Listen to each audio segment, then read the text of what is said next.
Hello friends, எல்லோரும் எப்படி இருக்கீங்க? நல்லா இருக்கீங்களா? நான் உங்கள் எஸ்பி ஹோம் செல்வி.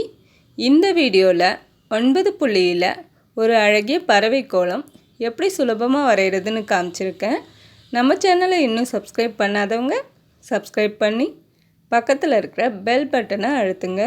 கூடவே ஆளுங்கிற ஆப்ஷனையும் கிளிக் பண்ணுங்கள். அப்போ தான் நான் போடக்கூடிய வீடியோவோட நோட்டிஃபிகேஷன்ஸ் உங்களுக்கு வரும். என்னோடய வீடியோ உங்களுக்கு பிடிச்சிருந்ததுன்னா நீங்களும் உங்கள் ஃப்ரெண்ட்ஸுக்கு இந்த சேனலை ஷேர் பண்ணுங்கள்.